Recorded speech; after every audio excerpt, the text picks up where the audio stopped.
Welcome back, everyone. In today's video, I'm starting a new series for all of you who are the enthusiast of data, who want to start their career in data analyst or business analyst or any sort of journey and start their corporate world. So yeah, this series I'm going to be covering about preparation of Microsoft Power BI PL-300 exam.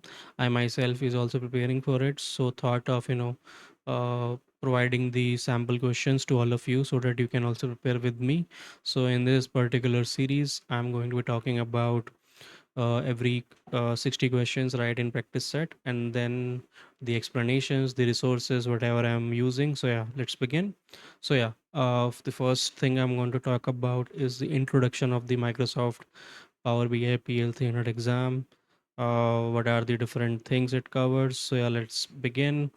As you can see, it's a brief overview. And so in this exam, the exam will have four sections, starting from preparing the data, model the data, visualize and analyze the data, manage and secure Power BI. So these four sections will be asked in the exams.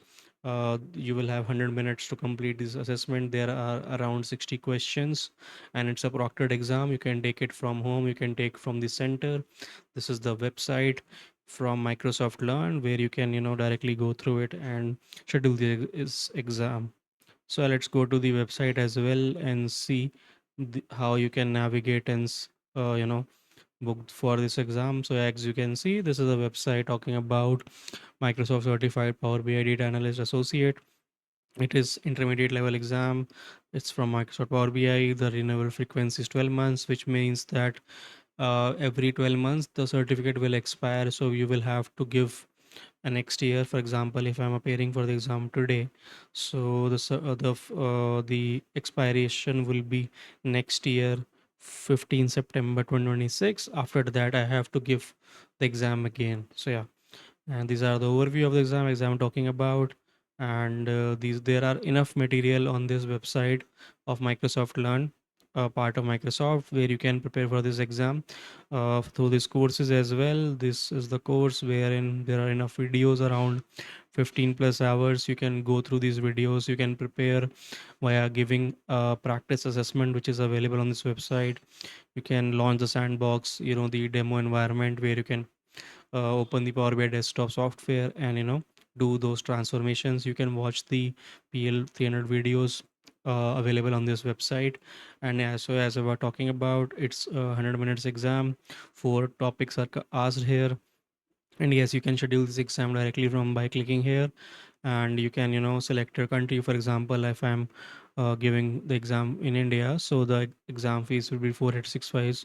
For example, if some of you is from United States, you can select your country, and you can give the exam. So the fees for US is $165. So yeah, from this website you can find enough material, resources to prepare for this exam. First go through these, then only you can go through the external websites and prepare for this exam. So yeah, this was about the brief overview.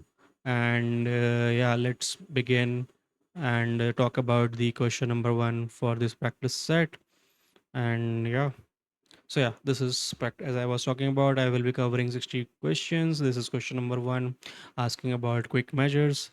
It's a true or false question. So the statement is, quick measure in Power BI can be used to create complex DAX calculations for common scenarios like running total without writing any DAX code. So I'm going to pause for around 10 seconds. You can pause this video and think what is the answer for this question.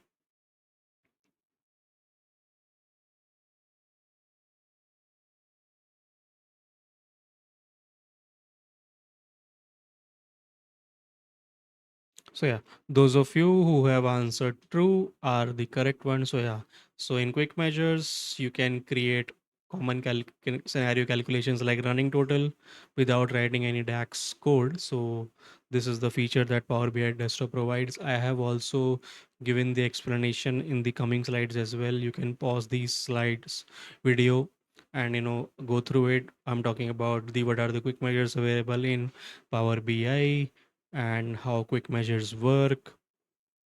Just pausing, you can pause the video here, and you can go through these explanations, benefits of quick measures, and lastly will be the example, right?